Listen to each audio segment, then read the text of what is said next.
I'm Rip Esselstyn, and you're listening to the PLANTSTRONG podcast.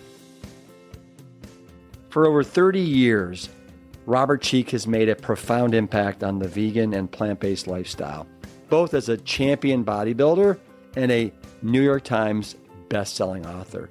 Today, he gives us all the playbook on how to become a more impactful vegan. It's the name of his new book, and he's with us right after this message from PLANTSTRONG. Hello, my PLANTSTRONG cousins. I got to give a shout out for PlantStock 2024. After a 4-year hiatus, we are bringing back our in-person event with all the Brock stars that you know and you love. Carly Bodrug, Mrs. Plant U, the social media sensation. We have Dr. Will Bolshewitz, Mr. Fiber Fueled. We have Dr. Gemma Newman, who's over from the UK. We have Dr. Dawn Musalem with the Mayo Clinic. We have John Mackey, who recently retired from Whole Food Market stores, where he was at the helm for 44 years. We have Doug Evans, who is Mr. Sprout. And of course, what would a PlantStock be without Jane Esselstyn and her co-pilot in crime, Ann Cryle Esselstyn? You are going to have endless buffets of PlantStrong food. We're going to have more activities than you know what to do with, whether it's pickleball, yoga, hiking, walking, cornhole, frisbee golf, live music, dancing, stargazing. And of course, our in-person slots are filling up very, very fast. This event will also be virtual, so we will have an endless number of virtual slots available for people. Simply go to liveplantstrong.com, click on PlantStock 2024, and sign up. I cannot wait to see you August 16th to the 18th in Black Mountain, North Carolina. Make it happen.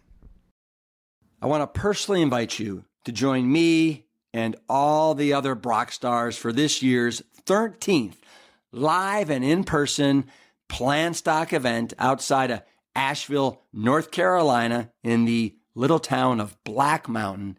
It's 1,500 acres, is loaded with wildlife, trees, trails, streams. It is a nature wonderland. And what's also a wonderland are all the incredible speakers that you get to hang with all weekend long, like Jane and Ann Esselstyn, Dr. Will Bolshewitz of Fiber Fueled, Carly Bodrug, Miss Plant U, Dr. Gemma Newman is over from the UK. We have Dr. Dawn Musalem from the Mayo Clinic, John Mackey, the ex-CEO of Whole Food Market stores, myself, Brian Hart, and a special appearance by the Plant Bros. Here's the kicker. All these Brock stars are there from Friday till Sunday, and they want to rub elbows with all of you, whether it's over buffets of PlantStrong fare for breakfast, lunch, and dinner, whether it's going on an afternoon hike, a swim, pickleball, frisbee golf, kickball, cornhole, dancing. We're having live music. It's all there in this fun weekend extravaganza that we affectionately call PlantStock. Simply go to liveplantstrong.com and then click on PlantStock 2024 and grab yourself a ticket before they sell out. See you there. Many of us want to become impactful in everything we do, especially for causes that are important to us. But many times, we have no clue where to begin, or we simply don't think that our contributions would be big enough to have a real impact.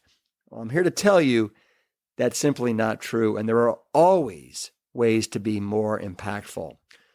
Case in point, Robert Cheeke's latest book, The Impactful Vegan, How You Can Save More Lives and Make the Biggest Difference for Animals and the Planet, is a fabulous blueprint for how you and me and all of us can use our time, energy, skills, talents, resources to make the greatest impact on the lives of animals and the planet. Robert's been doing it now for over 30 years, and he is responsible for raising awareness and funds for the vegan movement, as well as converting thousands of people to the plant-based lifestyle. Yes, This book is about becoming a more impactful vegan, but the pages and the examples translate into anything that holds our hearts. Please welcome back to the Plant Strong podcast, Mr. Robert Cheeke. All righty, everybody. I am here with none other than Robert Cheeke. What's up, Robert? Rip, thank you so much for having me. I guess I'll do that little flex early on. Appreciate it. Thank you for having me on the show. It's good to be back. Well, it's great to have you back. For those that don't know, I had Robert on episode 91, back when he and Matt Fraser wrote The Plant-Based Athlete. That was a New York Times bestseller, and you guys knocked it out of the park. But, you know, I'm a little bit hurt, Robert, and let me tell you why. Please. So I just found out that you were in Dallas, like not too long ago, at Ben Bella, your publishing house for The Impactful Vegan, that is hitting bookstores and Amazon and everywhere else, June 25th. And I found out that, you know, where's the love? There was no text. There was no phone call saying, hey, Rip, I'm up in Dallas. Come visit. Yeah, well, to the best of my knowledge, that's about a 3.5 hour, 4-hour trip. So I might as well be in another state. But that's nothing when it comes to Robert Cheeke. I would make that at the drop of a hat. Well, then we will try that for round 2. But also, I was signing books for 16 hours over the course of 2 days. And I just didn't get a chance to do much else except for eat some vegan food and hit the gym, which I did. And so how is the elbow? How are the fingers? Did you get any calluses or any cuts from all that signing? Yep. And part of that is understanding how hard to grip the pen. That's a big part of it. Sometimes I grip the pen too hard as I'm signing or as I'm writing something and try not to mess up. And I didn't mess up a single book. Well, a couple I had to change some words because I started to write the wrong word and had to save it. But I didn't ruin any books. But yeah, that's part of it. It wears on your fingers, and also the paper, touching that amount of paper, it pulls the skin off your fingers. So it was a task, but I think it's going to be very, very meaningful getting those signed advanced copies out, people like yourself. And I hope that's going to make a difference in people learning about the impactful vegan. Well, okay. So that's what I want to do with you today on the podcast, the Plant Strong podcast, talk about the impactful vegan. But before we do, Robert, I just need to say that, you know, you, as long as I've known you, and I think we first met in 2009, 2010, but you've always had such an insanely big heart, right? I mean, and you wear your heart on your sleeve. It is such a beautiful thing. And I love how supportive you are of everybody in the movement, right? You're there holding up their books. You're doing everything you can to promote everyone else. And so it's now time for people to give back to Robert Cheeke a little bit, show him the love that you so deserve with this book that you're bringing out into the world, The Impactful Vegan.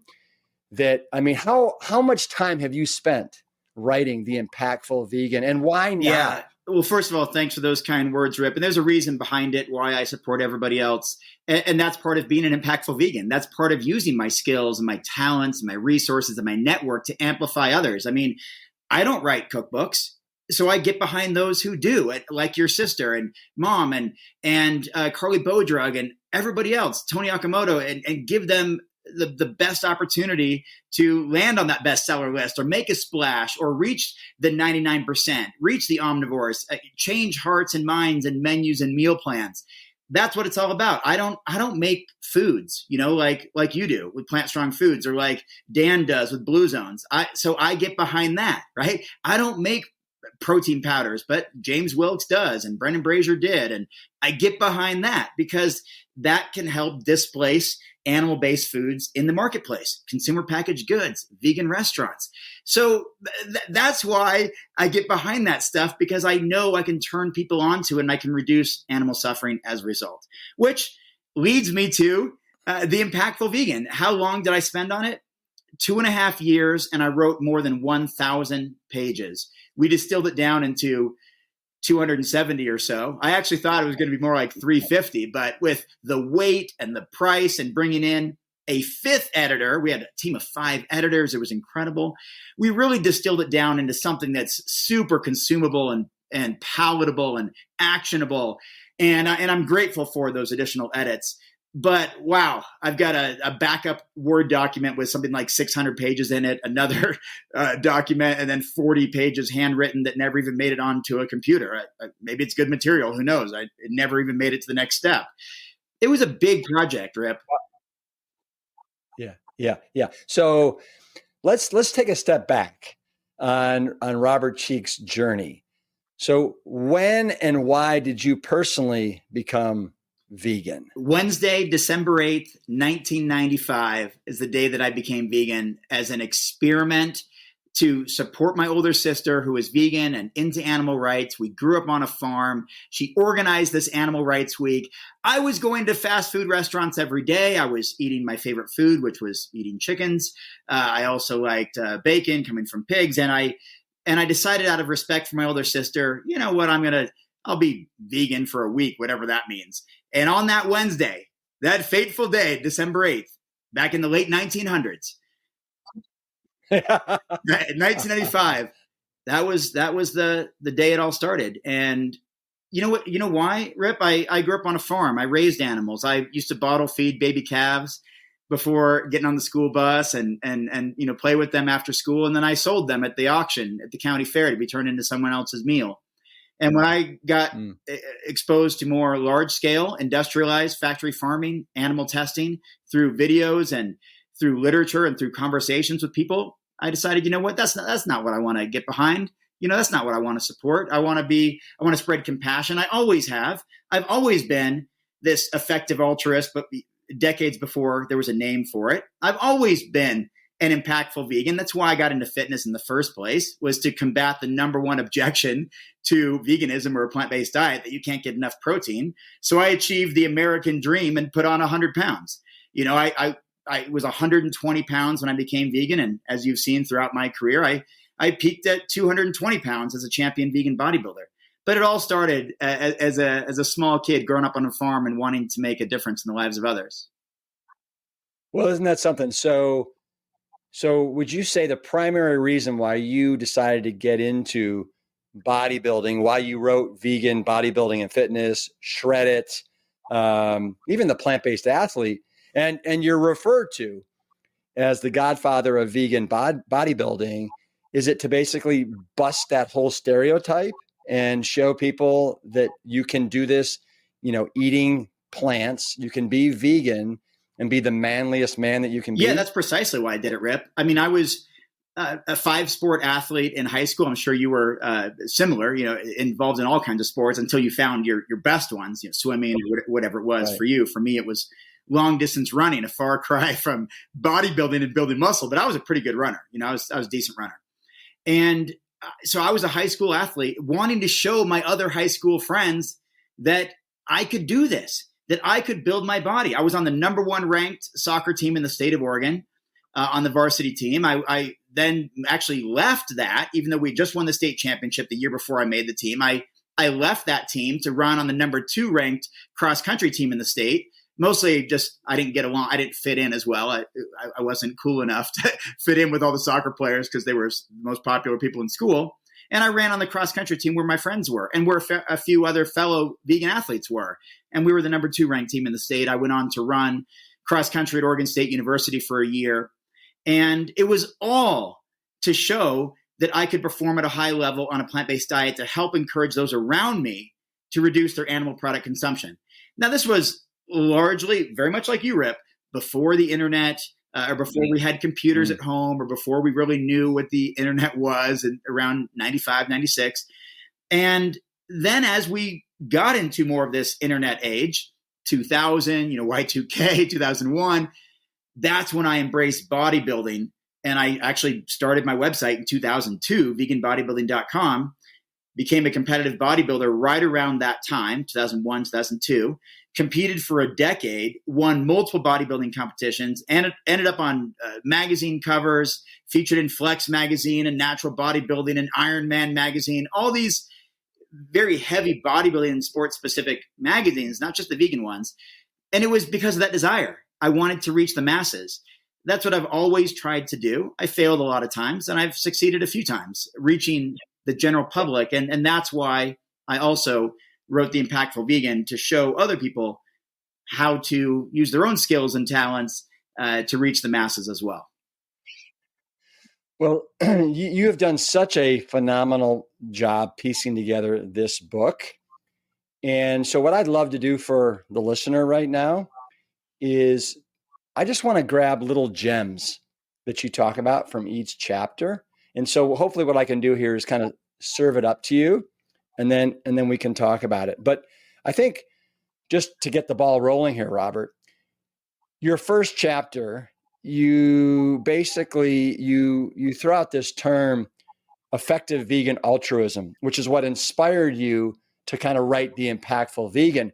My question to you is, what is effective vegan altruism? Because I've never heard that term before, and I doubt that many of our listeners have. Yeah, well, thanks, Rip. I actually added the word vegan to it. So the effective altruism is simply doing the most good for others. So it's maximizing our impact on reducing suffering. And this is very much aimed at reducing global poverty. So I first came across this from Peter Singer in his book, The Most Good You Can Do. It's all about effective altruism, which again is maximizing our impact on reducing suffering. So not just doing some good, not just volunteering here and there, or not just donating without being mindful about it or paying close attention to it, but how can I use impartial and a scientific approach to measure the impact of my actions and therefore reduce suffering the most? For example, let's be really clear.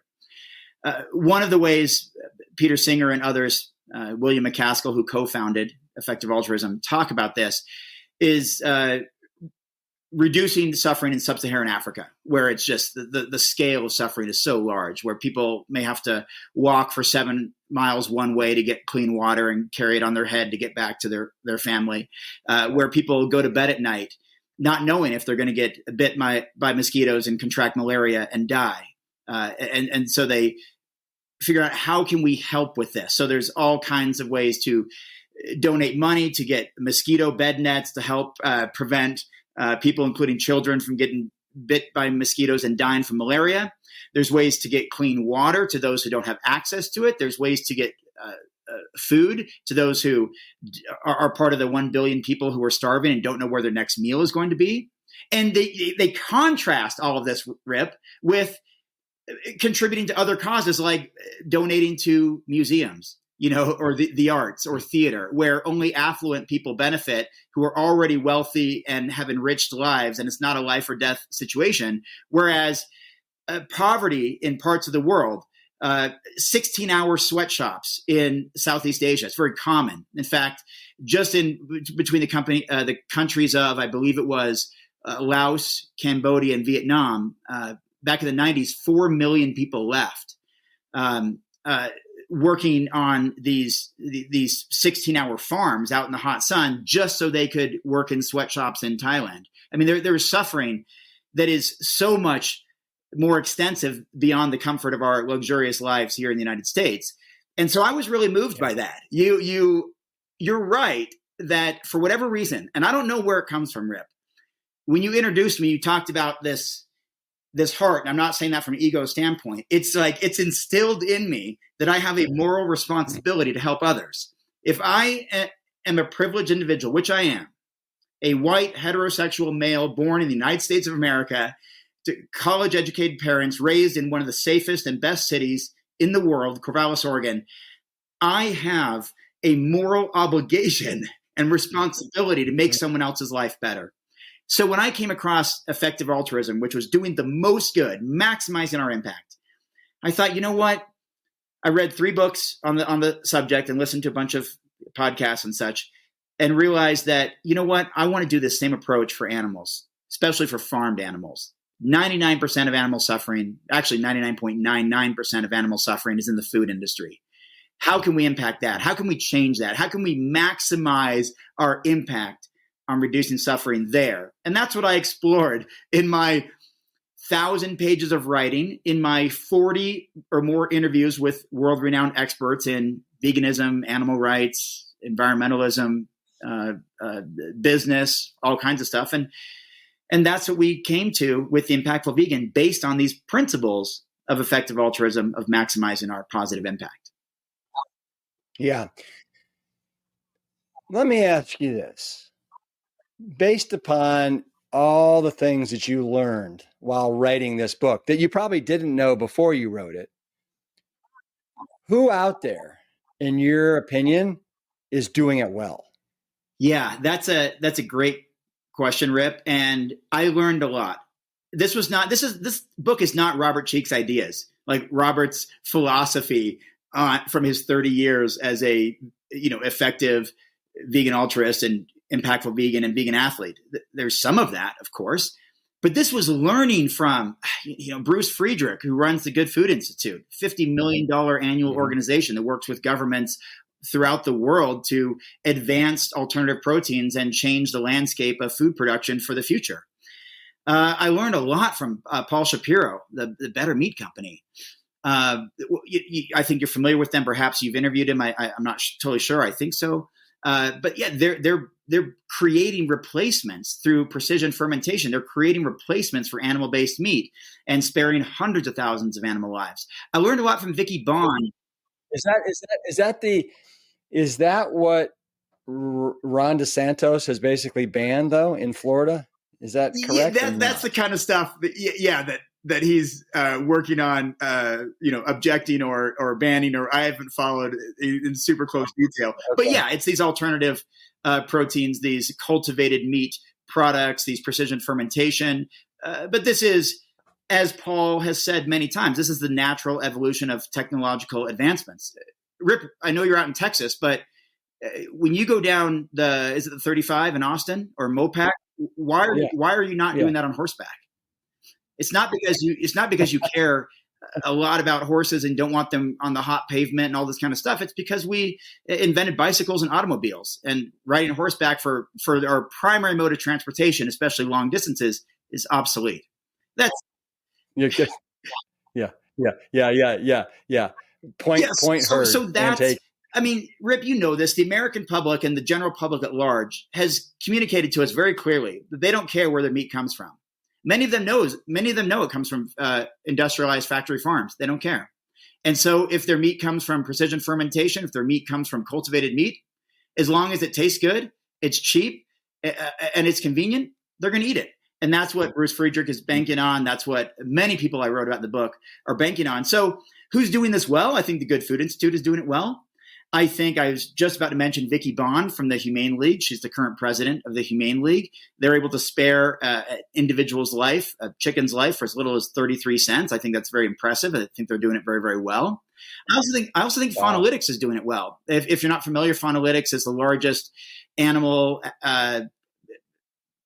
animal rights or vegan or anything in that category, animal advocacy, largest database library in the world, maybe 5,000 or so research articles. You could get lost in there for months. And what they do is they listen to the people we're trying to reach, right? They listen to non-vegans, they listen to omnivores, they do studies and find out that what type of actions, what type of advocacy, what type of behavior most effectively influences people to change their dietary habits.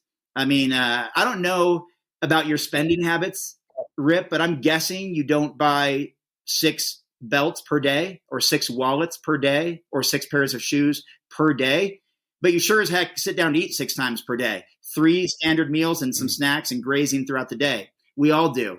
And so Faunalytics does research and conducts research and posts research and works with animal organizations, animal charity organizations throughout the world to better understand how to communicate with the 99% that we're trying to reach. So I think they're doing it well.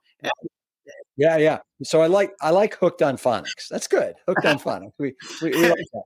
Now, I don't want you to give me a list of 20 people that are doing it well, because throughout this conversation we're having, I know you're going to drop different names of people that are doing it well. Okay.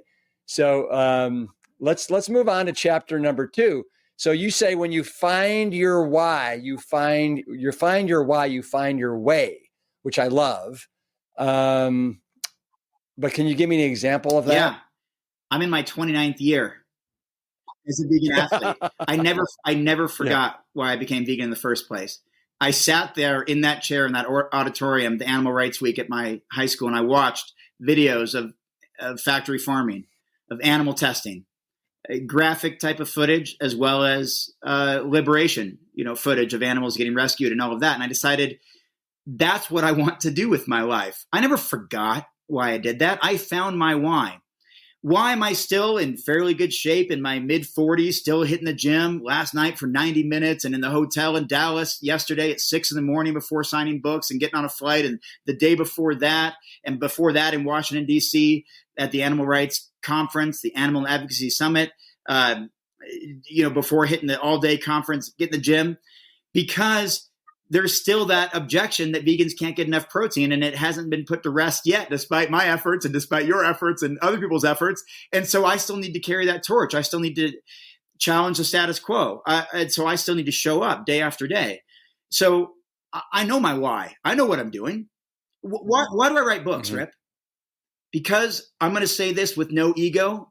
I'm going to say this with a carefully crafted practice that I've been working on since I was in Carol Young's 3rd grade class in 1988 at Lincoln Elementary School. I'm a damn good writer. I'm good, and I know that.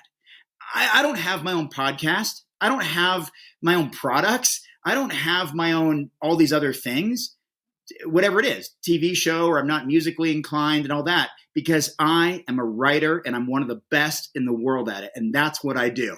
Because my voice carries on the pages that I write. My book, you graciously mentioned, the Plant-Based Athlete, New York Times bestseller, #1 international bestseller, Publishers Weekly bestseller, translated into 9 languages worldwide.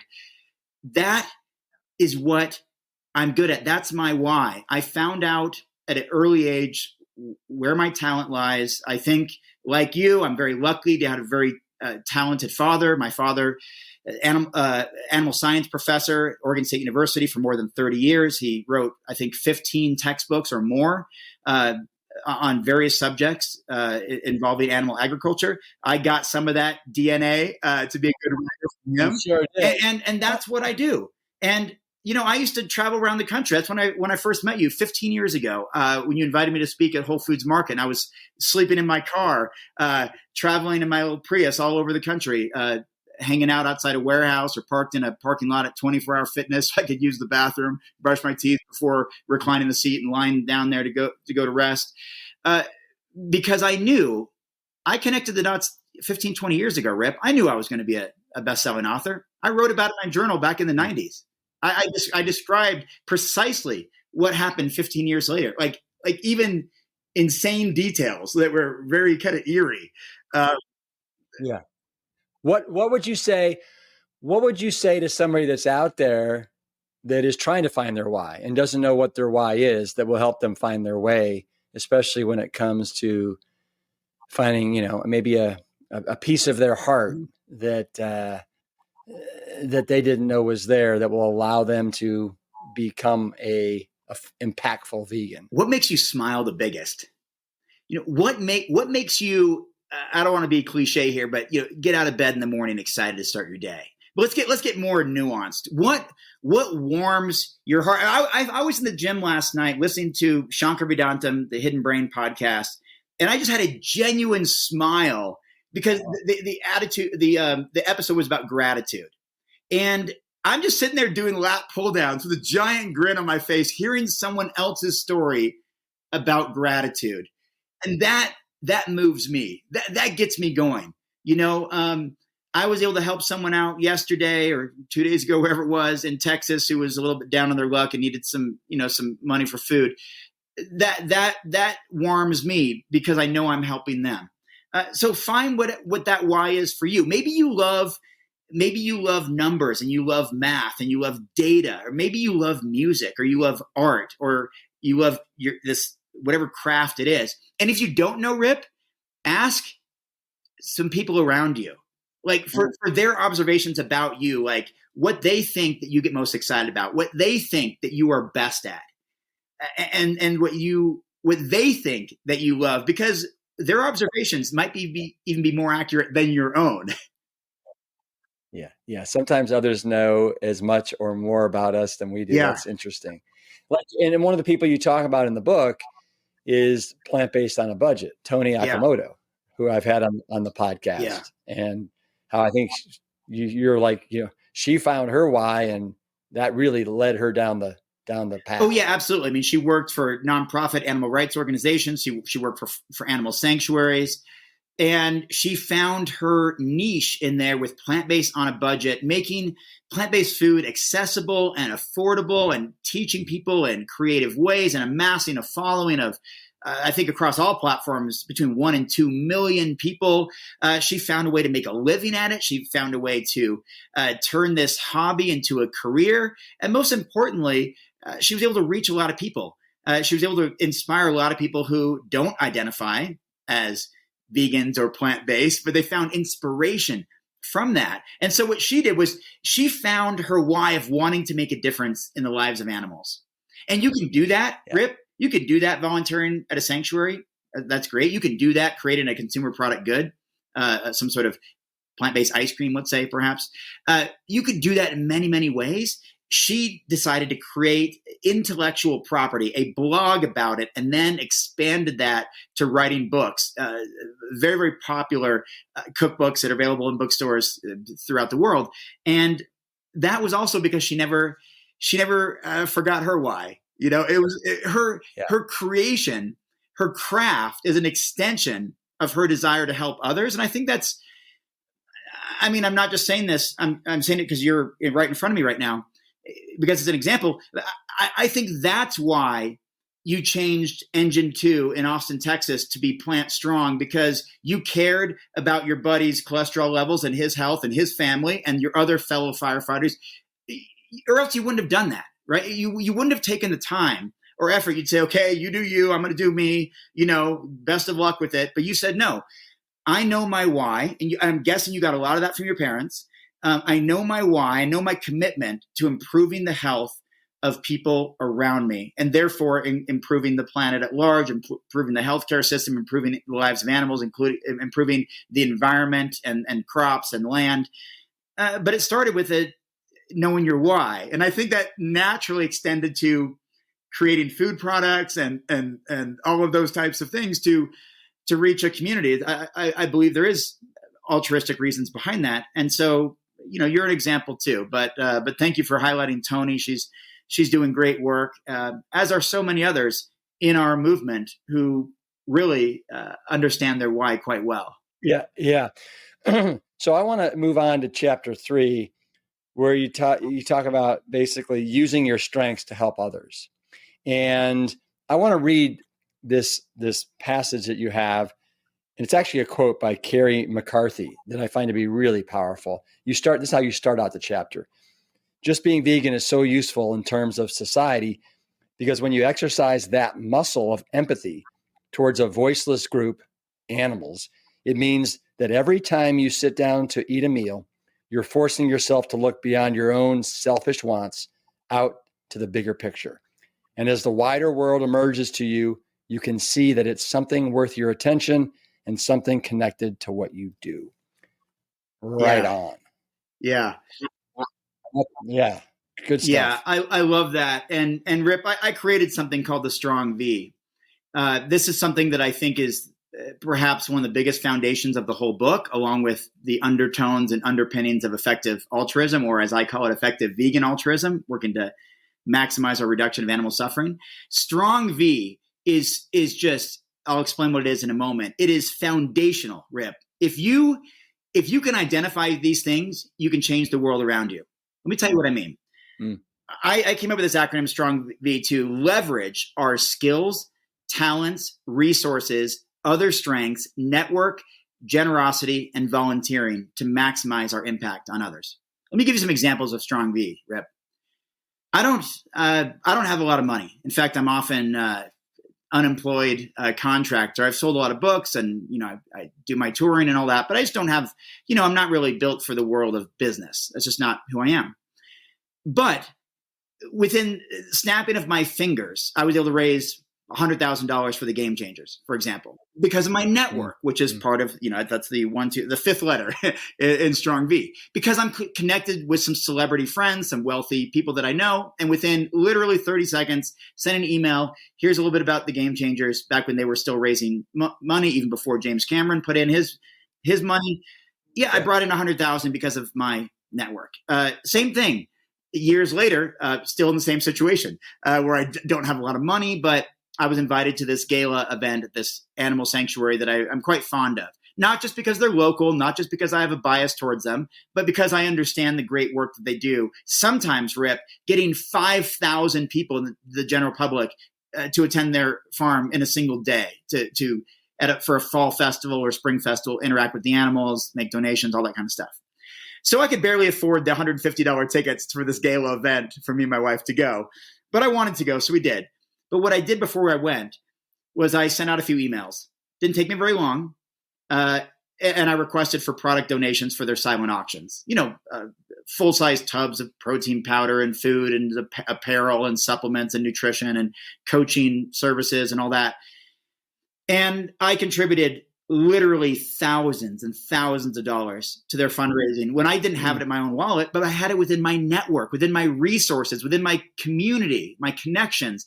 And we raised nearly $250,000 in 3 hours at that event for that sanctuary that's doing tremendous work. I give examples. I don't need to spoil them all, but I give examples of people using their website design skills to create powerful websites for animal charity organizations, which save those organizations tens or hundreds of thousands of dollars. They would have had to hire someone else to do it when people volunteered their skills and talents. I talk about my friend who is a champion vegan powerlifter. He literally volunteers his physical strength to carry hay bales and buckets and all this stuff at animal sanctuaries. And it's also to recognize, Rip, that every single one of us has talents we're not aware of. We have skills, learned skills that we learned in school or through other ways, that whether it's a foreign language or filmmaking or something like that, we learned along the way that we just forgot that those could help animals. And we also have an incredible network. I mean, just think of the people who are in your phone right now. You have people who are who can work in construction. You have people who are managers. You've got people who are pretty wealthy, perhaps affluent. You've got people who are skilled laborers. You have people who can speak foreign languages and who could help translate programs into Spanish or German or French or some other thing to help advance a message. Our Strong V is something that, if we can leverage and utilize for good, can make a tremendous impact on the world around us. And I'm very proud of the examples I give throughout the book of people who are doing that. You actually talk about one gentleman in Sri Lanka, of all places, that was able to save 100,000 monkeys from basically being killed. Yeah. He was a monk in Sri Lanka. I was just talking about him 3 days ago with Bob Isaacson, the president of Dharma Voices for Animals, who was on that video FaceTime call with me, with that monk in Sri Lanka, where he was spaying and neutering dogs and cats at the same time. And he, because of his connections with Parliament, Rip, he's very well respected, this very well respected monk in his country. He said, no, not on my watch.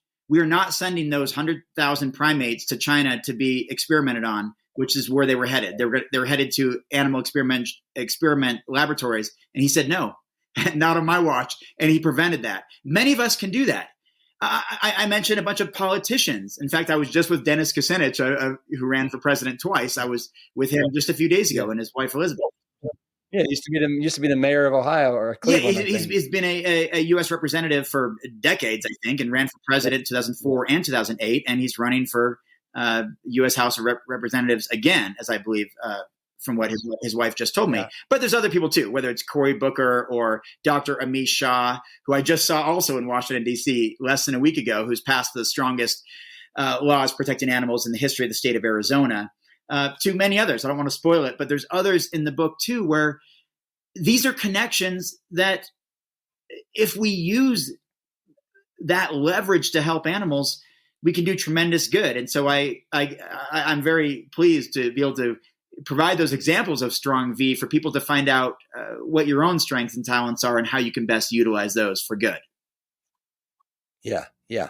So let's move on to chapter 4. Let's say that we have financial resources and we want to do something with those financial resources.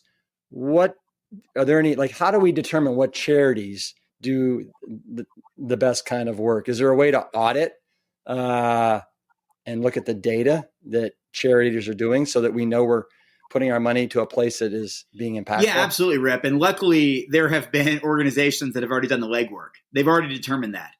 Animal Charity Evaluators is one of them, ACE. They've evaluated over 3,000 animal charities over the last 10 years. And they come out with their list every year of the top 4. And then they're on, maybe the next 8 or 10 honorable mentioned, or the second tier, then the third tier honorable mention. So they do this every single year, Animal Charity Evaluators. They were co-founded or inspired by William McCaskill, the co-founder of the Effective Altruism movement, way back 2012, I believe, or 2013. Maybe it's 2014. But anyway, they've been doing this for a decade or more. And so what they do is they look at all kinds of area of criteria, just like Joel Furman does with his Andy score. The aggregate nutrient density index. He's got like 37, differentiating factors, like where you can measure the nitric oxide, the antioxidant, the fiber, the dietary cholesterol, vitamins, minerals, protein, whatever of a given food. Animal Charity Evaluators does that with these animal charity organizations. So what's their return on investment as far as how many animal lives are spared per dollar spent? What's their organizational structure like? Is it even a positive place to work? By interviewing members who work there and managers and all of that. To what degree do they feel they fill a void and work in areas that are often neglected by other organizations? How far does their money stretch? Do they work internationally? Where the U.S. dollar stretches so much further. I mean, imagine, Rip, the power, I know you've done a lot of traveling, of the U.S. dollar stretching to India and Bangladesh and Nepal and Sri Lanka and Vietnam and Cambodia and Laos. It's unbelievable. Or any country essentially on the continent of Africa and many parts of Central and South America. And so they have already done this work, and I did highlight. It's also part of the summary or the conclusion of the whole book, so I don't want to give it all away. But I will highlight one of those organizations, and that's the Humane League.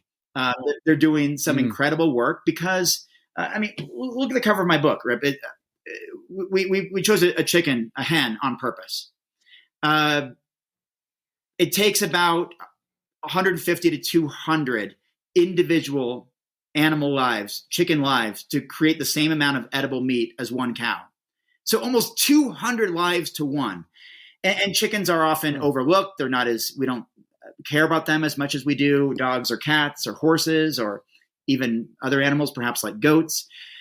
Yet they're slaughtered at the tune of 65 billion annually. I think over 9 billion or 23 billion right here in the U.S. alone. And so the Humane League can spare a chicken's life for as little as 33 cents. I mean, imagine that, what I like to call, or my friend gave me this name, unnecessary beverage that many of us are going to eat or drink later today. This overpriced coffee, this energy drink that we don't need, the sugary beverage that it has more than our entire daily recommended allowance of sugar in one single beverage. Imagine if we just forego that just for a day. And we can spare 15 individual lives. And the same can be said about fish, who suffer in incredible ways to the tune of 1.3 trillion annually, shrimp and other and fish of all types. There are organizations, Rip, that have been in place for decades. They've done the trial and error. They've done the research. They have entire teams. Some have teams of hundreds of people. They're very skilled. They're very well-versed. They're very talented. They put people with the right talents in the right position to do the most good. That's so much more than you and I can do on our own. And I think maybe this is a good time to say this, Rip. And I want everyone to listen to this and absorb this and take it to heart. Just you and I living our plant-based or vegan lifestyles, however we wanted to define that or describe it, we're going to spare about 365 animal lives per year. It's one a day. It's pretty good. But I talk about in The Impactful Vegan how altering your behavior just a little bit could spare 135 times more animal lives, 16,000 in a year instead of 365, or even more than that. And that's by contributing to the most effective animal charities in the world, even if it's just a very small percent of your annual income. I already told you $5 will do, right? Save 15 lives, $5. Imagine if you have a monthly donation or you have a yearly donation when you're at the end of the year doing taxes and you recognize that there are many wealthy donors that double or triple a donation. They match it. This happens all the time during Giving Tuesday in the fall and winter and around the new year, right before the new year. And even I got an email from Vegan Outreach literally yesterday. They had a wealthy donor doubling or matching your donation. So this happens throughout the year. So the Humane League is just one of the organizations that I want to highlight. And guess what, Rip? They have been an Animal Charity Evaluators finalist as one of the top 4 effective and impactful organizations for 10 consecutive years, and now for an 11th year. Who runs the Humane League, and where are they right based now, Vicky Bond, and their main offices are in California, but they're set up in other countries throughout the world. I don't remember all the countries off the top of my head, but they're mentioned in the book. And they're based. Vicky's based in California. You know what she said? And this goes back. This is beautiful about the Strong V, Rip. She was a veterinarian, and she was able to help one animal at a time. But by taking on a role with the Humane League and engaging with literally thousands of food companies and getting them to enact practices of getting animals out of cages, getting chickens out of cages, getting egg-laying hens out of cages, working with farmers to improve conditions or eliminate suffering as much as possible. The numbers are there in the book. It's unbelievable. She's been able to help, I think at this point, hundreds of millions of individual birds compared to just one at a time as a veterinarian, because she took a step back and realized as a doctor of veterinary care, as an influential and very persuasive individual from her credentials and her background, her experiences, she is able to persuade companies, food companies, farmers to enact different practices that are much more compassionate. That's an incredible story of using her inherent skills and talents that she's got to do more good. Love that. Let's move on here. You talk, I think it's in chapter 6. You talk about like how important it is to lead by example and how your actions really make a big difference. And you talk about a gentleman named Earthling Ed. Let our listeners know, who is Earthling Ed and why is he in your book? Earthling Ed, I was supposed to see him a few days ago, but he didn't make it to the event. Had to do a keynote speech via video.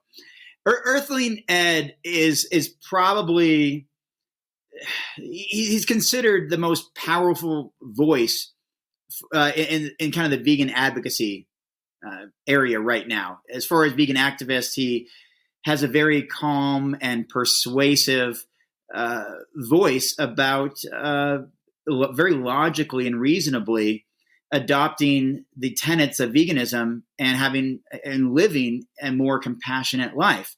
He's spoken at more than 1/3 of all universities in the UK. He has a course he teaches at Harvard. Listen to this, Rip. It's unbelievable.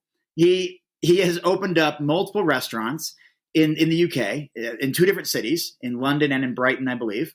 He co-founded an animal sanctuary.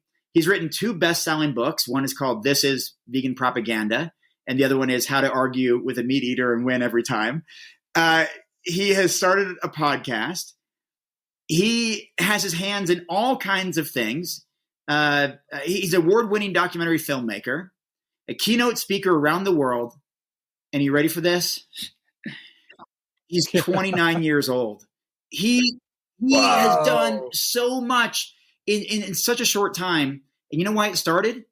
Because he was sitting there watching television, watching the BBC, and learned about a massive truck carrying 7,000 chickens that crashed on the highway out in the UK and killed 1,500 chickens on impact. Others had broken wings and legs and flesh hanging off their faces. And he felt empathy for them. He felt sad. And then he turned around and looked at it in his refrigerator where he had a bunch of dead birds from KFC, his absolute favorite restaurant. They knew his order by heart when he walked in. And he realized for the first time that his actions were not in line with his feelings at that moment. And then he asked, there's a couple quotes in the book. These are direct quotes from Ed, and I don't have it off the top of my head, but it's something along the lines of, is their suffering worth, the brief sensory pleasure of my taste buds, or could I do better, or should I know better? And that's when he decided that he would not contribute to animal suffering anymore and would dedicate his life to animal advocacy. And I'll tell you something interesting, Rip. When I interviewed these 30 or 40 experts in the vegan world, a lot of people you and I both know and love, Gene Bauer and, dozens of others. We'll leave it for the reader to get to explore some of these names and hear their stories. The name that came up more honestly, to be fair, more than everyone else combined was Earthling Ed. When people talked about those who are impactful, I asked people very directly, who in our movement is the most effective, the most impactful, and why is it, and all of that. And his name came up, much like, to give credit, your family, when you talk about whole food plant-based, it's Campbell and Esselstyn. It's Campbell and Esselstyn. You get some McDougall and Furman and Forks Over Knives and a few others in there, but it's Campbell and Esselstyn, really, on the Mount Rushmore. And you can argue who else joins that list.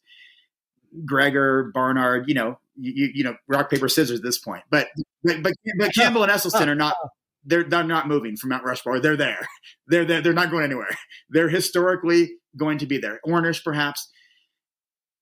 Earthling Ed is on that Mount Rushmore right now, and he has been for years. And he's just been an effective debater and communicator on behalf of the voiceless who are suffering. And he's done tremendous work. And so I was honored to be able to write about him. And it all started because of this news story. It wasn't because he got in some argument or fight or debate with somebody. It wasn't, because of a meme on Facebook or, these could be the cases. And some of those things do. That is my question to you is, I think that each and every one of us, Robert, most of us, I'd say 98% of us have big, compassionate hearts. We're kind people. And that is part of our values as empathetic human beings. But there is a huge disparity between, the love that's in our hearts and then how we eat. And I know that, there's Beyond Carnism, and there's been all kinds of stuff written about that, Melanie Joy. But what do you think could be the thing, or is it just an individual thing where Earthling Ed, it was seeing that on the BBC? Is there something that we could do to get everybody in one fell swoop to realize that the way you're eating is not in alignment with your values? Rip, unfortunately, there's not. I wish there were. I wish there was one fell swoop approach. But as many people say, there's really the biggest objection to veganism is not the protein concern. It's not even the taste, cost, and convenience concern, in my opinion. And I think that perhaps the data suggests this. The biggest objection is I don't care. It's apathy. And that is our biggest obstacle. We have. It sounds like you got a follow up there. Well, my thing was, and you use this quote in your book, and it's a Gene Bauer quote, which I really like, which is basically, if we can live well without killing others, why wouldn't we? And it's mostly because people don't want to. They are fine with consuming fast food. 80% of Americans consume fast food once per week. 37% of Americans consume fast food once per day.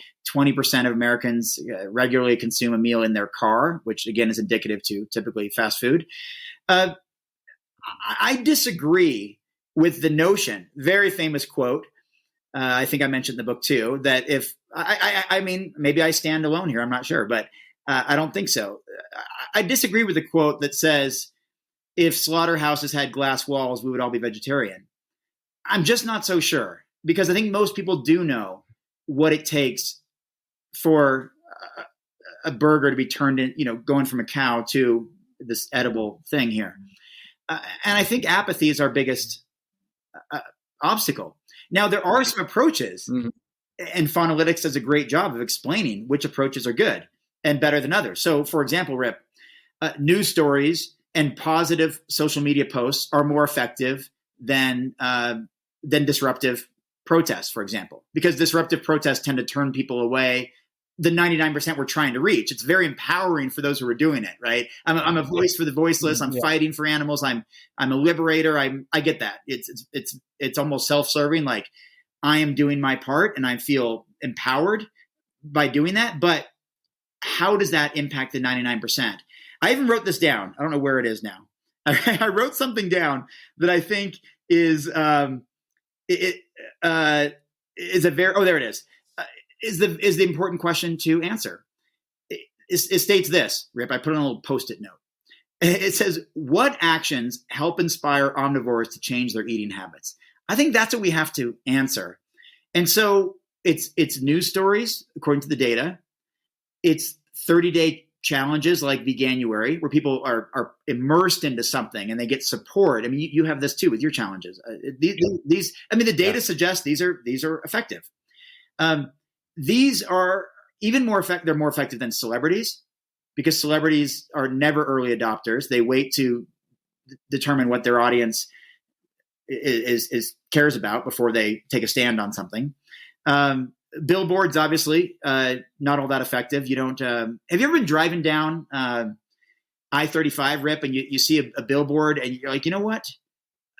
I'm going to change my entire worldview. The previous 55 years or whatever that I've been thinking about this. That billboard just changed that moment, that 2 seconds on the freeway. It doesn't work that way. It might remind you that you're hungry and you go get that, 3 for $2 biscuits at whatever fast food restaurant, but you're not going to change your value system from a billboard, but you might from a book. Books are very impactful. Problem is they don't reach a lot of people, unfortunately. But a news story could reach a lot more people. Documentaries are fairly effective, not as effective as we might think, because a lot of people can tell that documentaries are highly biased. I mean, that's basically the point of documentaries. It's to share a certain perspective. So everyone knows, for the most part, documentaries are biased, and therefore the 99% is a little bit hesitant.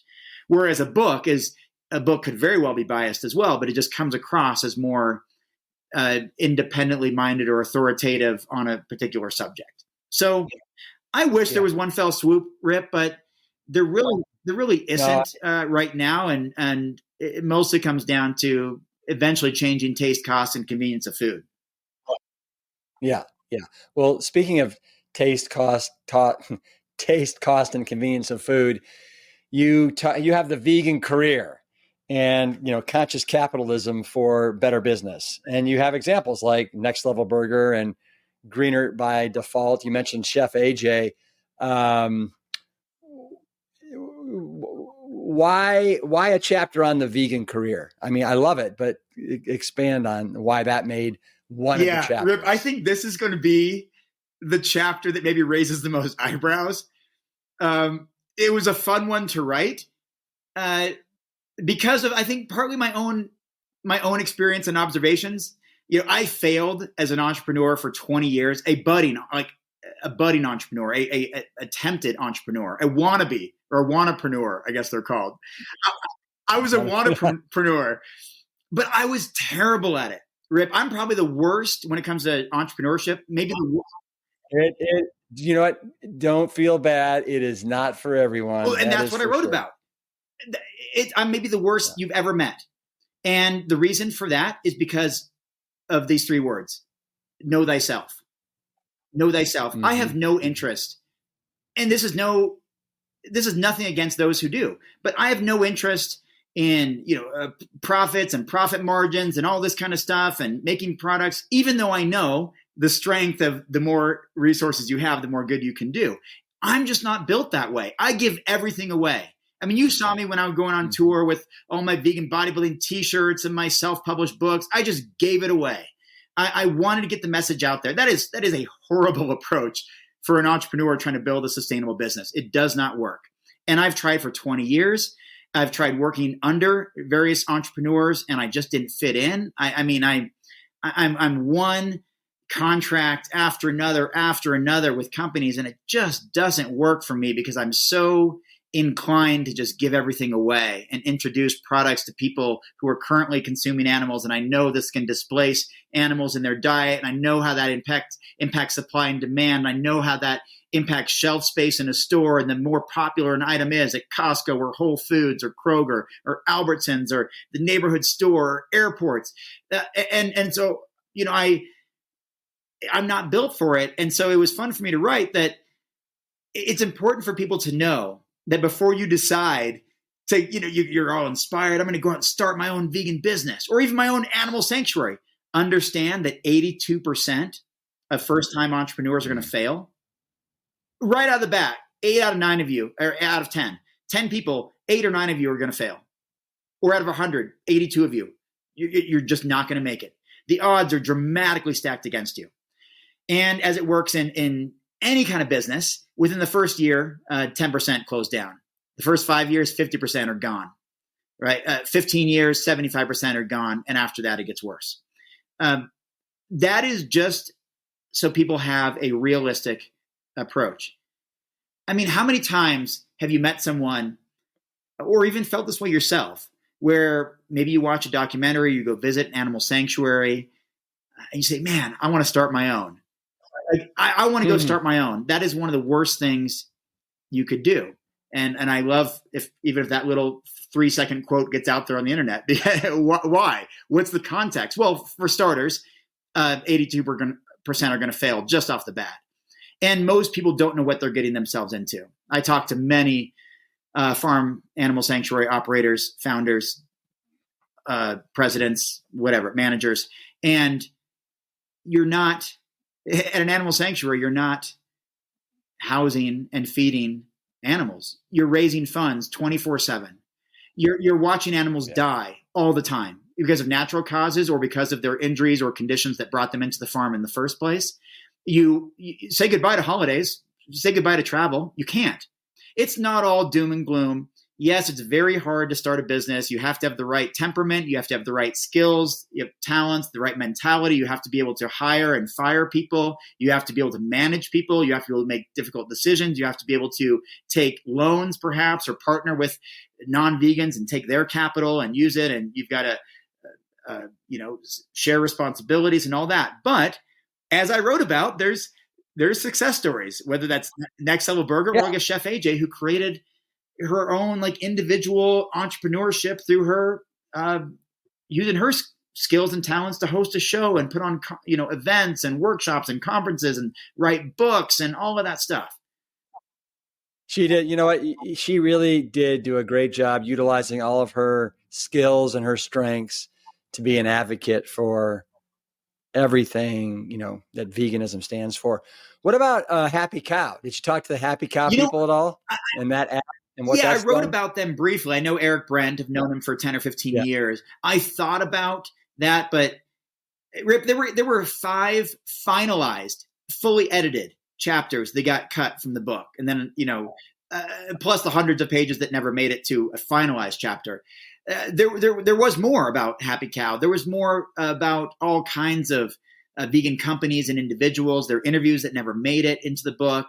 I always thought maybe I would do a second book, but it's to be determined to see if people like this one first. I mean, I know it's the best book I've ever written by a landslide, by a large margin. It's the best book I've ever done. It's the most thoughtful. It's the most meaningful. It's the most impactful. But the audience is going to determine whether it's worthy of a second book or not. And that's not up to me. That's up to the market. Right. Plant-based news. Yeah. Right. That they're an outfit over in the UK that's doing, really, really incredible work. Obviously Vega that our friend Brendan Brazier started. Yep. A long time ago. Yep. I thought that was worthy of mention because they reinvented the plant-based sports nutrition category. That was back in 2003. And I started working with them in 2005. So I was intimately involved in that. I helped their products launch in the US and was with them for a decade. And they completely transformed grocery store shelves. I mean, they were the number one nutrition product in like Target and CVS and Walgreens of whey protein and everything. They really opened up doors for, now you've got all whether it's Complement or Sun Warrior or Orgain or Plant Fusion, Phyta. I mean, go down the list. Vega opened those doors, and I think we have to honor that, much like we do. We honor Nathan Pritikin, we honor Dean Ornish, we honor Caldwell B. Esselstyn Jr. and Dr. T. Colin Campbell, and we honor Brenda Davis and Dr. Michael Clapper and Chef AJ and those who were pioneers in this space.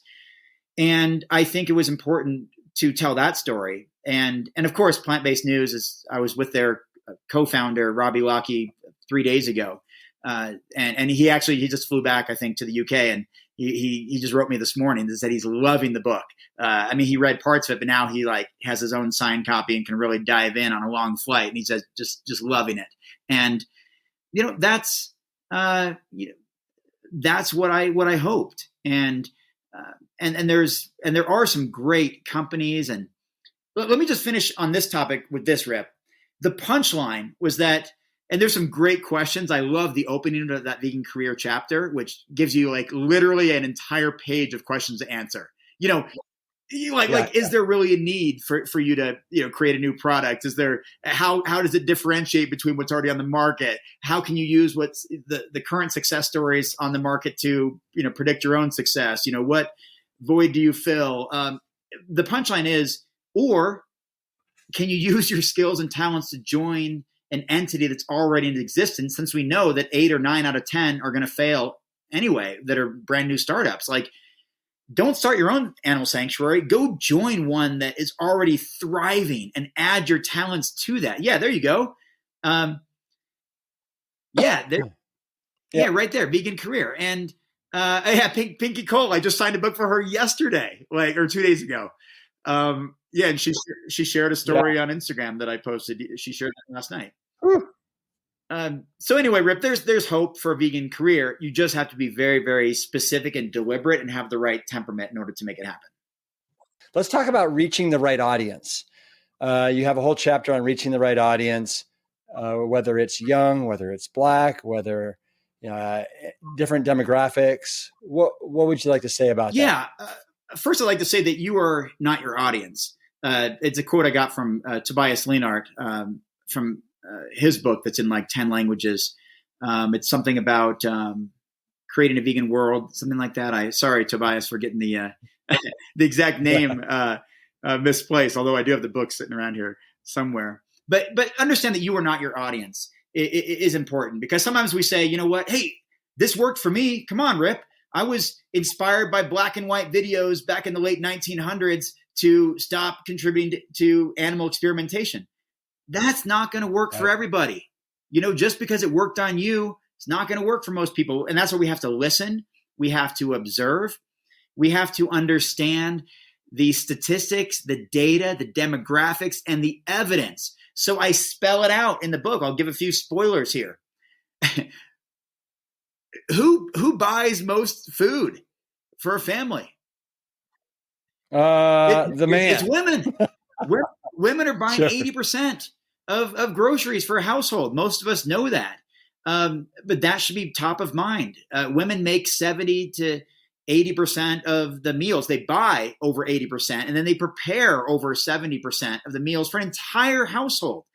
And that is something we have to pay attention to, that women are so much more likely to be compassionate. And I make some kind of attempted humor in the book, about some sort of, perhaps some biological flaw that men have, where we just love hunting, killing, grilling, sizzling dead carcasses. I don't know what it is about us, Rip, but we like doing that. But women are more likely to be compassionate. They're more likely to be caring. They're more likely to be those that make the meals for their families and to be purchasing the foods. And therefore, we should aim a lot of our efforts towards reaching women. And who are the most likely groups to change their worldview? Well, they're kind of two groups as far as age demographics. They're young people, like when I was in high school, or those in college, who are just discovering who you are and what your value system is, what you care about, what kind of legacy you want to leave in the world, or indelible mark you want to have on those around you. Young, inquisitive, teenage and college age students are a great demographic to reach. That's why Vegan Outreach spent all those years distributing information, literature on college campuses, and providing vegan foods on college campuses. That's why Earthling Ed and myself and many others have spent years touring college campuses, having philosophical conversations or enlightening discussions with those who are open. It's also, and I think you know this well, it's also an older demographic who says, you know what, I need to change the course of the trajectory of my health for the remaining 20 years or whatever that I've got. I've had a lifelong habit of eating animals. And now all of a sudden I've got the health issues. I've got the obesity. I've got the diabetes. I've got heart disease. I've got clogging of arteries. I have hypertension. I have all of these things. And now I'm looking to change my diet so I can fill in the blank and it gets overused, but so I can, play with my grandkids, or so I can, enjoy my golden years, or I can enjoy retirement a little bit more. I can feel more comfortable when I travel at maybe a lower body weight, or whatever the case is. I just want to have more energy. I don't want to be stuck in this body that is hard to move, or where I feel sick. There's women are going to be most likely to become vegan or open to these ideas. Younger people in their teens and 20s, typically, and then an older audience, 60s, 70s, 80s, perhaps. And then, as you mentioned, the Black community in the United States. The African-American community is the fastest growing vegan community, fastest growing demographic in the country. And why is that? I talked to a number of people about that, including Will Tucker. He's in his early 50s, Black American man, vegan for between 1 and 2 decades now. And I learned a lot about that. And a lot of it has to do with representation. For a long time, let's be honest, it was kind of a white male or vegan hippie movement for a long time. And that's just the way it's been. We're not pointing fingers or anything like that. We're just saying it's, for the most part, it's a lot of white men as far as the doctors and influencers and entrepreneurs and people that demographic. And then there's kind of the white, maybe female hippie movement from the 60s, 70s, 80s, popularizing this vegetarian lifestyle, these vegan ideals. And so there wasn't a lot of representation in the Black community. Sure, there was Dick Gregory. There were Jim Morris. There were more contemporary Tracy McWhirter, who's been doing this for decades. Bryant Terry, John Sally, all these people. A lot of rap and hip hop artists. I mentioned a bunch of them in the book. But for the most part, it's been smaller representation.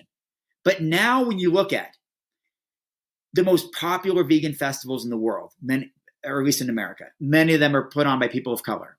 The vegan street fairs and big vegan parties and festivals. You look at some of the popular names, Tabitha Brown and Pinky Cole and others. There's for the Black community, they're saying, oh, there's people I can identify with a little bit more. They know my struggle. They know my lifestyle. They know my background. Will Tucker talked about that. There's even an event called Black Veg Fest. Veg Fest are historically very white. That's just the nature of the demographics of our community in the United States. But there's even one called Black Veg Fest. And Will described this in this conversation with me of just being on stage and just looking out at the audience and just understanding that, like, that's a demographic that knows his struggle, to find his place in the vegan movement, where he's a little bit of an outsider just because of his race or because of the color of his skin or because he has not historically had lots of representation. And to realize that those people could now be inspired by him, it was powerful. Like, I loved it. And Pinky Cole said the same thing. It's representation. It's making veganism cool and hip and accessible and far-reaching and inclusive to a different demographic who was often left out. And John Salley talked about how everybody, his grandparents, growing up in the South, and everybody had gardens back then. It was very common for Black Americans to be raising their own food and be gardeners and cultivating and creating their own plant-based crops and, collard greens and I don't know, beets and all these other greens. It was very common. It was very popular.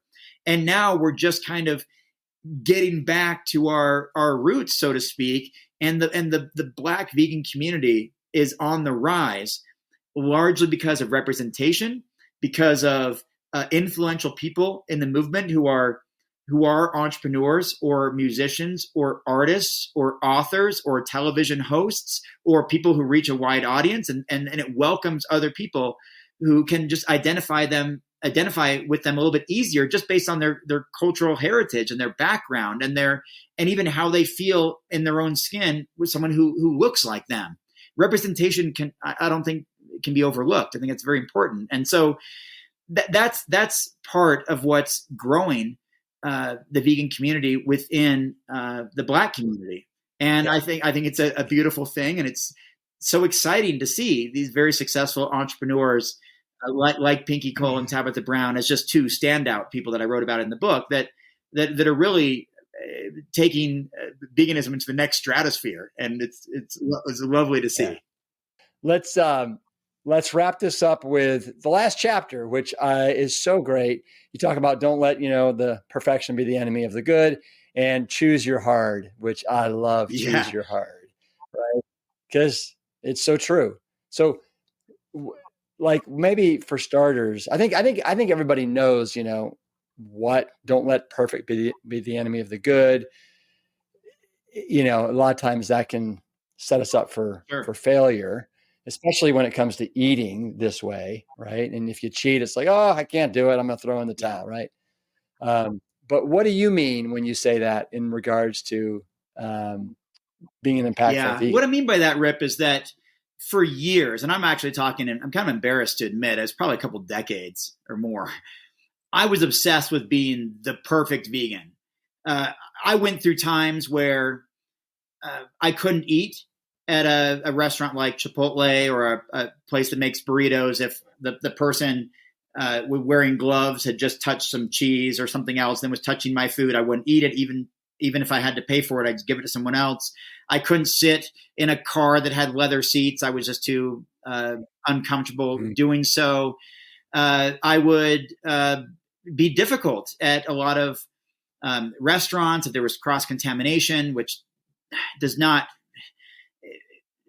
refer to any additional animal suffering. It's just my own personal bias or kind of being grossed out by it, which then made veganism look difficult and challenging for those around me. I even remember people getting, frustrated with me as I'm asking the staff all these questions and not that you shouldn't ask those questions, but I had so many barriers that didn't actually shine veganism in this very bright light. It made it look very difficult and challenging. And all the while, Rip, I thought I was making this incredible difference. I wasn't making any difference whatsoever because slight cross-contamination or slight, using a leather basketball at a recreation hall or at a gym, I'm not buying it. I'm not paying for it. Just like, when I'm renting a car, I'm one of thousands of people who sit in that car. I'm not creating more supply and demand for leather interiors, if that's what it is, or whatever the objection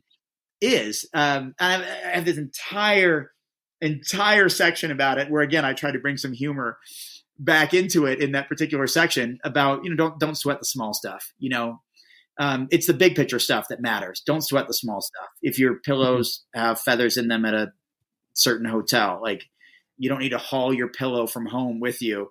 Don't get a stiff neck about it. I had a lot of those kind of like puns. And I think it's kind of funny. I had a lot of funny ones in there, but that's what I mean, that sometimes and also it's not sustainable. You're more likely to burn out. You're more likely to be part of that recidivism group of, I don't even want to mention the percentage. It's higher than we'd like, of people who leave veganism because it's too difficult to be perfect all the time and have a perfect reputation and have everything be as absolute, blissful, and perfect as possible. We don't live in that kind of world. There's cruelty all around us, from the cars we drive and the bugs we smash into, to the transportation and the damage it does to the environment, to growing of crops on large scale that harvest, and grind up a bunch of animals in the process, to our food choices, or even animal byproducts that are in things like car tires or common things that we have. Like, it's very difficult. I had a quote that it didn't make it. It made it to like 4 rounds or through 4 different editors. Then it finally got taken out. But I had a quote that, like, the Jains tried this for millennia. It doesn't work. They're known. I actually spoke at a Jain conference. They're a nonviolent religious group that's even known for wearing like a mesh wiring over their mouths that they don't accidentally inhale a fly or a bug. And they stare at every single square centimeter on the sidewalks. They don't step on anything. It's this obsessive compulsive disorder. I'm not saying that about their religion. I'm saying that about our human behavior, that it doesn't change the outcome in any measurable way to be obsessed with perfection. And in fact, it means we're more likely to lead to burnout and to even leaving veganism behind and living a easier lifestyle. Dr. Clapper had some beautiful quotes in the book about that, about people just tire. These are his words. They just tire of being the odd one out. They just tire of being ridiculed. Every family gathering is a hassle. They just get fatigued and burned out. And I'm even talking the way that Dr. Clapper describes it. He has that way of drawing it out. It's so difficult. And they just decide to leave veganism behind. If all you had to do was say, you know what, I'm doing the best that I can. I care a whole lot and I'm trying to be mindful. But if there's a sliver of cheese that ended up on my otherwise completely plant-based burrito, it's not the end of the world. It's okay. It's even okay to eat that sliver if by accident, or if it's right there, because that doesn't equate to any additional animal suffering. It just happened to be there. And to not sweat the small stuff and focus on the stuff that makes the biggest difference around you, which is ultimately what being an impactful vegan is all about. Yeah. Yeah. What about choosing your heart? Yeah, I learned this actually. It's a popular quote, but I learned it for the first time from Leif Arneson, the CEO and co-founder of the Vegan Gym. And I worked with them for 7 months and had a good time and learned a lot. And it's this popular quote that says there's lots of choose your hard scenarios. Like, marriage is hard, divorce is hard, choose your hard. Yeah. Right. Not being very fit is hard. Being fit is hard. Choose your hard. There's so many. Working for yourself is hard. Working for someone else is hard. Choose your hard. There are so many of these choose your hard scenarios that one way is hard and so is the other. And you just have to recognize that the road is difficult. Animal liberation is hard.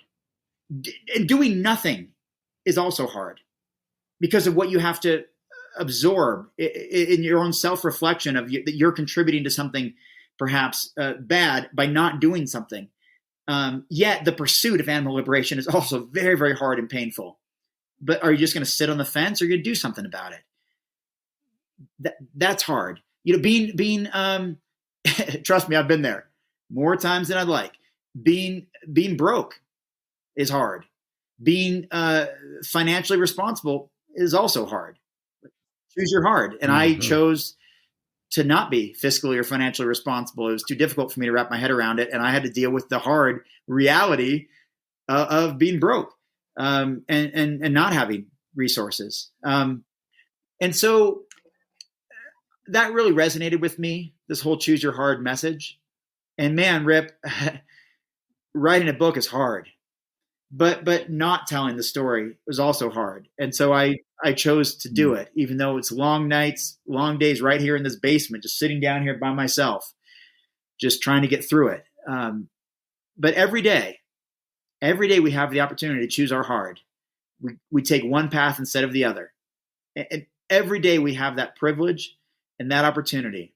And the road is difficult. The road is long. It's winding. It's full of speed bumps. Like you admitted in your 23 years of creating food products and building a business and managing people. It's a windy, bumpy road. And many people who came before us have worked to pave that road, to lessen those bumps, to make it a little bit more passable. And we have the opportunity to do the same right now. We can say, you know what? This matters to me. I care about this. I know my why. I know the impact that I can have on the lives of others. I know I have some gifts. I know I have some talents.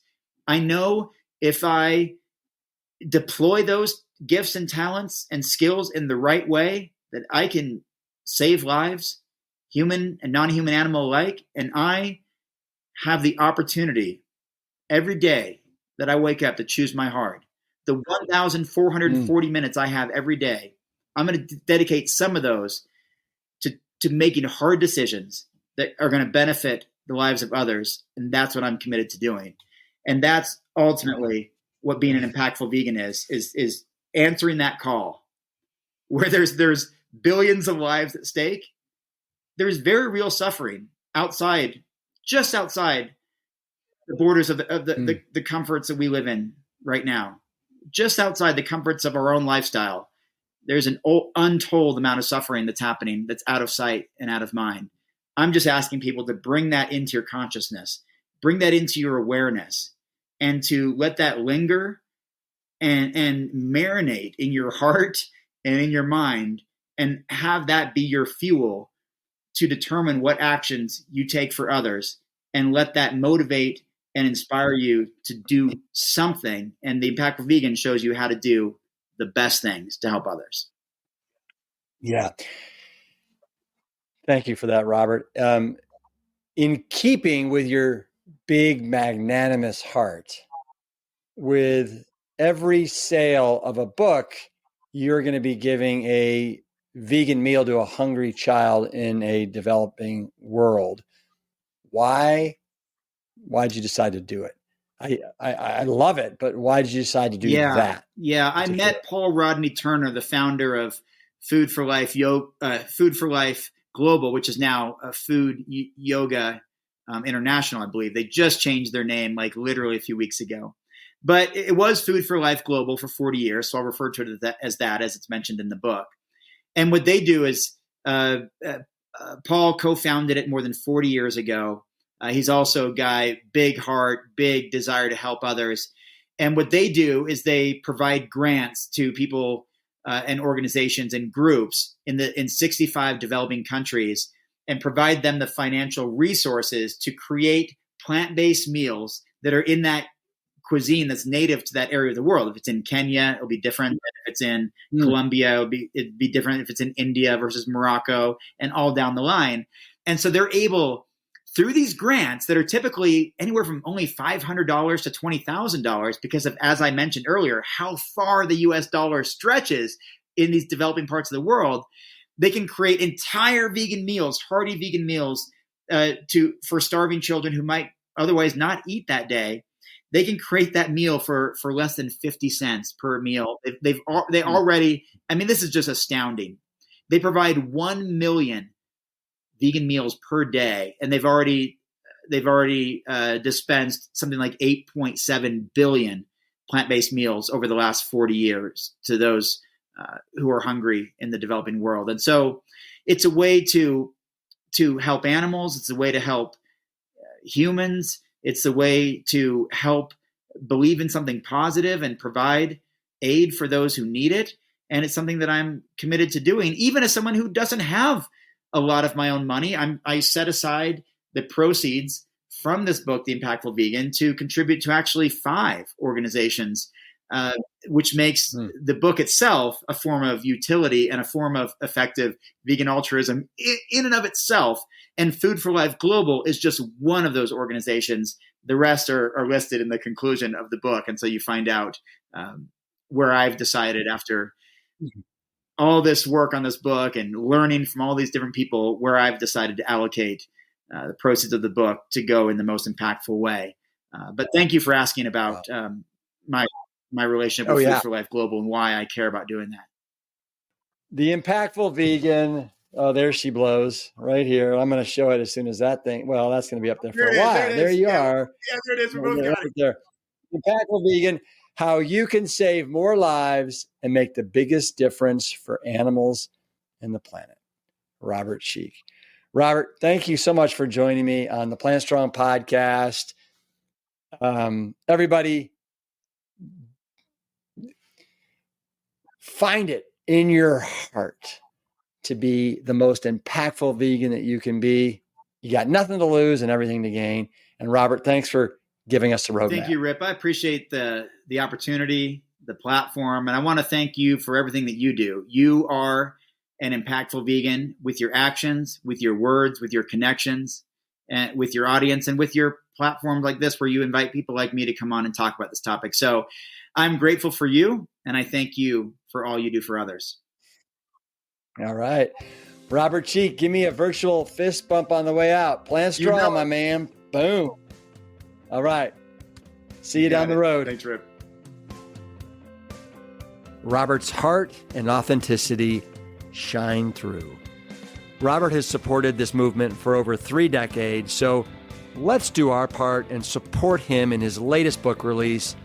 It's one way that we can all become more impactful vegans. The Impactful Vegan comes out June 25th, and I'll be sure to put a link in the show notes on how you can order. Thanks, as always, for listening and sharing this and all of our episodes of the Plant Strong podcast. I am so grateful for your support, time, and positive feedback. Stay impactful, and of course, always, always keep it plant strong. See you next week. The Plant Strong podcast team includes Carrie Barrett, Lori Kordowich, and Amy Mackey. If you like what you hear, do us a favor and share the show with your friends and loved ones. You can always leave a 5-star rating and review on Apple Podcasts or Spotify. And while you're there, make sure to hit that follow button so that you never miss an episode. As always, this and every episode is dedicated to my parents, Dr. Caldwell B. Esselstyn Jr. and Anne Cryle Esselstyn. Thanks so much for listening.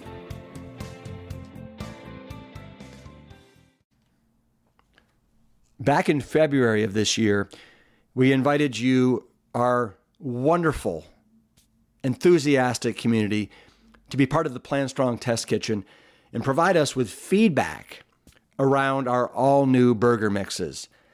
And I got to tell you, the feedback and support that you guys showed us blew us away, and we have been hard at work in the kitchen, and we now have our first program graduates, 3 delicious skillet burger mixes.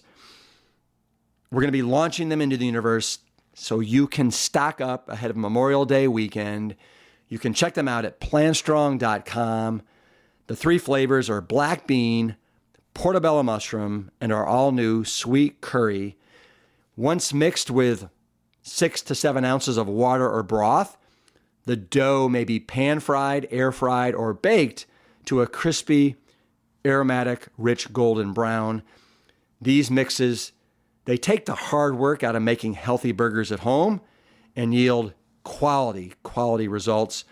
They're whole grain, oil-free, a great source of protein and fiber, and they're made from a combination of ground oats, beans, seeds, and spices without any of the added sugar or excessive salt. I want to thank all of you for being such an important part of the Plant Strong Test Kitchen, and I know that you're going to love these as much as I do. Thanks so much. Hopefully you know by now that we're on a mission, a major mission at Plant Strong, to make it easy, delicious, and convenient to eat more plants. One of the most powerful tools in our toolbox is the Plant Strong Meal Planner. Members of the Meal Planner get access to hundreds of delicious, community-tested, whole food plant-based recipes that are all oil-free and made without refined sugar or excessive sodium. The Meal Planner lets you create and save personal menus, and you can reduce waste with our Search by Ingredient feature to help you find ways to use up what you have on hand. We also have interactive grocery lists that make it super easy to shop, along with cooking videos to help you gain new skills and confidence in the kitchen. You can even have your meal planned groceries delivered by Instacart right to your doorstep. Members get exclusive discounts at Plant Strong Foods and with other partner brands like Vitamix. Simply visit liveplantstrong.com and then click on the Meal Planner. Save $20 off the annual membership with the code PSSummer20. That's PSSUMMER 20. Get Plant Strong.